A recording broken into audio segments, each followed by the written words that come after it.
Vós, viste o fim do Senhor. Tiago, capítulo 5, verso 11 e capítulo 5, verso 15. O Senhor sempre tem um fim ou objetivo em vista em tudo o que sobrevém a seu povo, particularmente quando doenças e problemas semelhantes vêm sobre eles. É extremamente importante que tenhamos esse fato firmemente estabelecido em nossos corações, pois se conhecermos o fim do Senhor, isso nos permitirá passar ainda mais alegremente pelo período de provação. E quanto mais firmemente convictos estivermos do fato, mais leve parecerá a prova e mais curta será a sua duração. O apóstolo Paulo, em suas aflições sem paralelo, sabia que o fim do Senhor era um muito excelente e eterno peso de glória. Com essa perspectiva em vista, sua atual aflição parecia leve quanto ao caráter e, por um momento, quanto à duração. 2 Coríntios capítulo 4, verso 17 e 18. Há uma grande diferença entre buscar o fim da provação e buscar o fim do Senhor. É natural procurar a primeira, e se a provação for uma doença, o normal é chamar o médico e tomar remédios para escapar dela.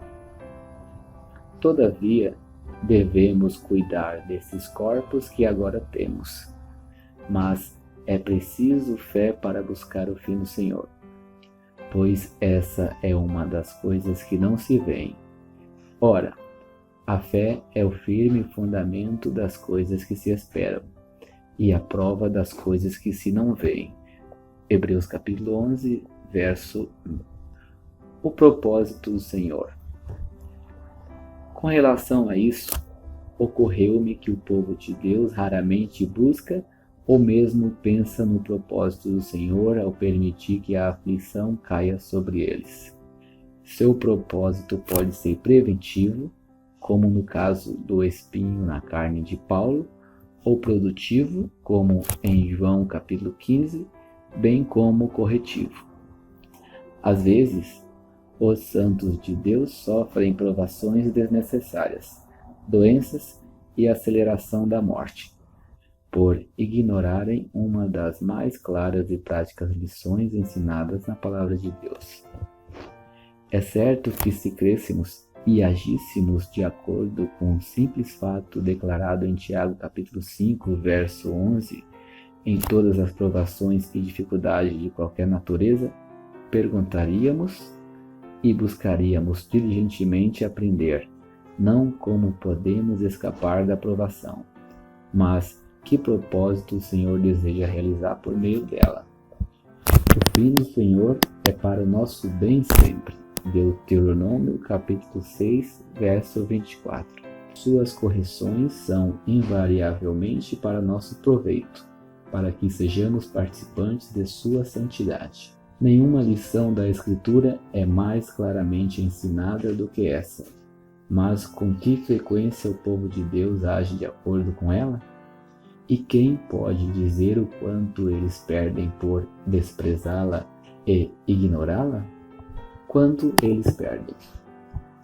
O apóstolo Tiago, no versículo do qual citamos, resume em poucas palavras a lição das aflições extraordinárias de Jó, dizendo: ouviste qual foi a paciência de Jó e viste o fim que o Senhor lhe deu, porque o Senhor é muito misericordioso e piedoso. Isto é, ele enfatizou a perseverança de Jó nas muitas coisas que sofreu e o propósito de Deus em tudo isso. Esta escritura é muito importante. Refere-se à grande lição bíblica dada no livro de Jó sobre os sofrimentos humanos e, especialmente, as doenças corporais que são as mais comuns de todas. Leva às orientações práticas que o Senhor deu para serem seguidas por seu povo quando estiver doente. Isso nos leva à operação eficaz da, abre aspas, oração de fé, fecha aspas, exemplificada por Elias, um homem sujeito às mesmas paixões que nós. Ele orou até que o céu deu chuva e a terra produziu seu fruto, que é o grande fim do Senhor, qual é o lavrador que espera pelo precioso fruto da terra e tem longa paciência por ele até que receba a chuva temporã em Serode. Tiago capítulo 5, verso 7. A chuva é um símbolo da bênção de Deus. Como arados e grades. Devemos lembrar que as aflições são como arados e grades que preparam o solo por operações dolorosas para receber a semente. O solo é colocado em condições de beber a chuva quando ela vier, porque a terra que embebe a chuva, que muitas vezes cai sobre ela, e produz erva proveitosa para aqueles por quem é lavrada, recebe a bênção de Deus. Hebreus capítulo 6, verso 7. A referência em Tiago capítulo 5, verso 11, é a única alusão ao livro de Jó em toda a Bíblia, embora o nome de Jó seja mencionado 2 vezes em Ezequiel capítulo 14. Jó, em todas as suas explicações de suas aflições, atribuiu-as às ações de Deus, mas ele não reconheceu que Deus tinha qualquer propósito benéfico por elas. A única perspectiva de escape deles que Jó poderia ver era pela morte. A diferença entre a visão de Jó e a de seus 3 amigos era que Jó afirmava que Deus enviou o mal aos homens, assim como enviou o bem, e que, sendo Deus, ele tinha o direito de fazer o que quisesse com as suas próprias criaturas. Portanto, os homens devem aceitar o mal sem reclamar, assim como aceitam o bem das mãos de Deus. As palavras de Jó à sua esposa afirmam seus pontos de vista. Porém, ele lhe disse: como fala qualquer doida, falas tu. Recebemos o bem de Deus e não receberíamos o mal? Em tudo isso não pecou Jó com seus lábios.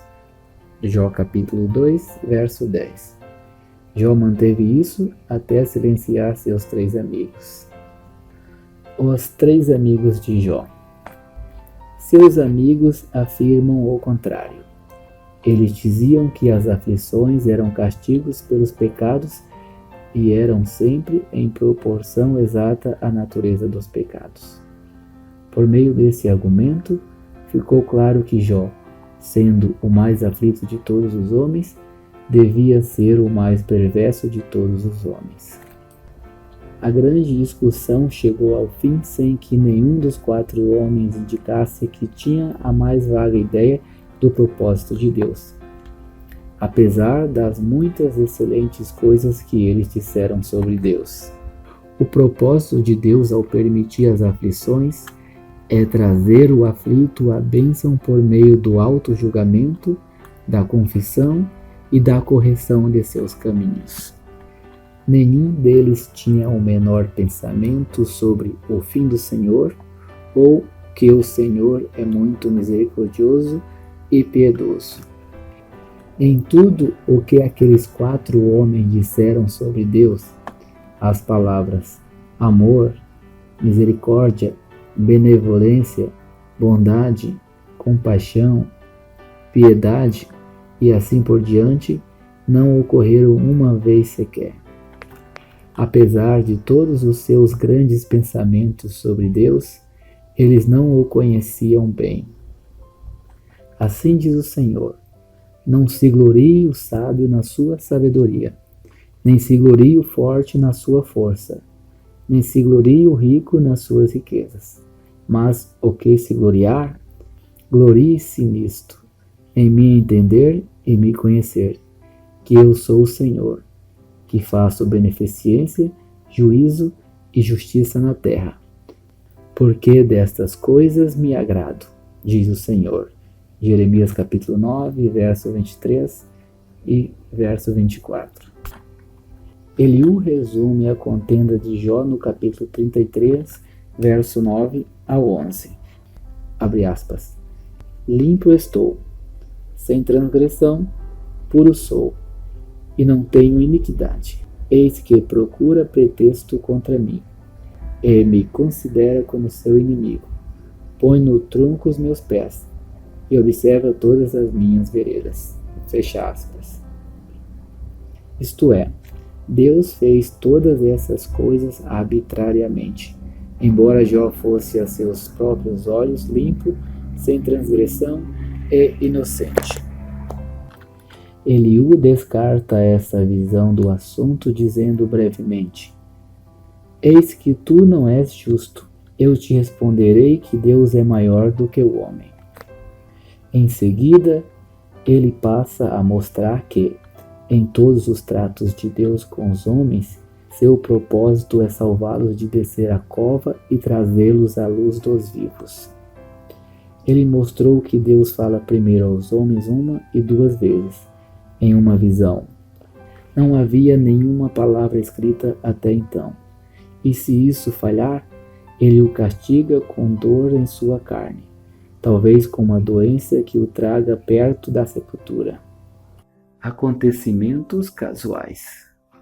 Não é estranho que, com apenas algumas exceções, o povo do Senhor caia no erro de Jó? Eles são tão cegos quanto ele, quanto aos propósitos de Deus ao afligir os filhos dos homens e especialmente o seu próprio povo. Com poucas exceções, eles veem suas doenças como meros acontecimentos casuais, os infortúnios comuns da vida.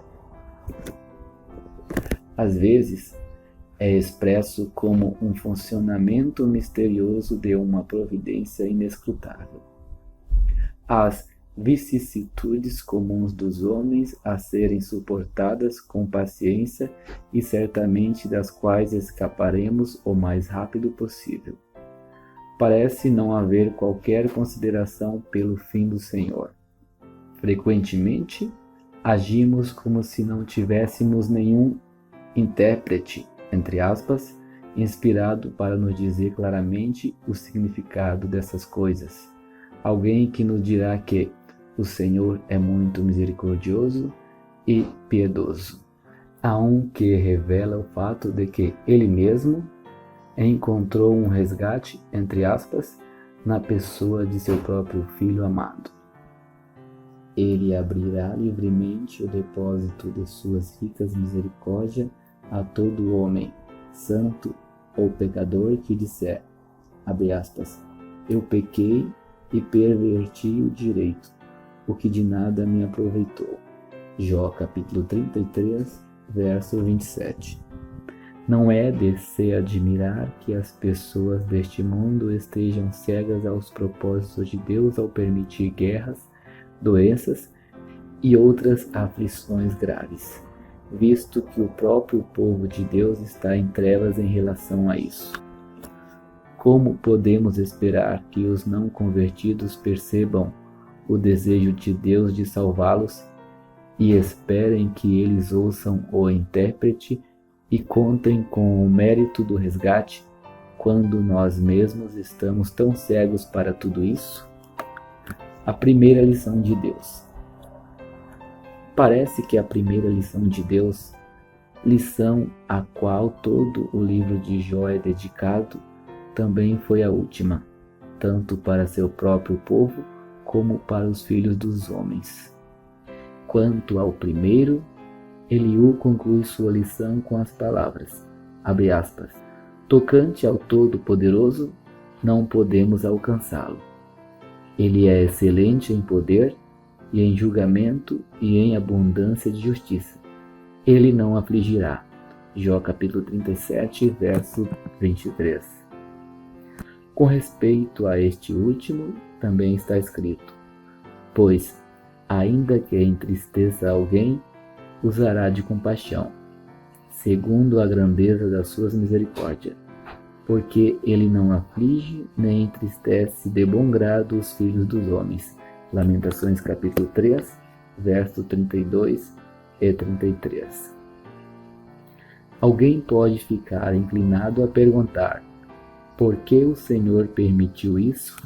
Porém, sabemos que seus caminhos são muito mais elevados do que os nossos, e ele conhece o fim desde o início. Abre aspas. Pois eu conheço os pensamentos que tenho para convosco, diz o Senhor, pensamentos de paz e não de mal. Fecha aspas. Quantas vezes os filhos de Deus têm que aprender da maneira mais difícil? O velho ditado alemão é certo: quem não ouvirá, sentirá. As graciosas súplicas do Senhor passam despercebidas até que cada vez devam ser faladas com mais clareza. Vemos isso primeiro em Jó capítulo 33, verso 14 e 15. Em seguida, pela instrução no versículo 16 e correção nos versículos 19 ao 22. Frequentemente, ele tem que levar o homem à sepultura antes de poder contar-lhe o gracioso Evangelho de Cristo e a glória de Cristo. Em muitos casos, aquele que é tratado, sendo quebrantado, é salvo. Mas, mesmo assim, alguns se recusam a ouvir.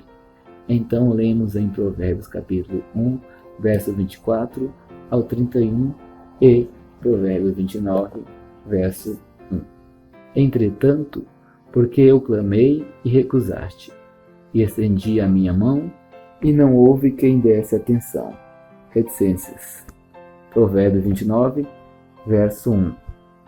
Aquele que, sendo muitas vezes repreendido, endurece a cerviz, será quebrantado de repente sem que haja cura.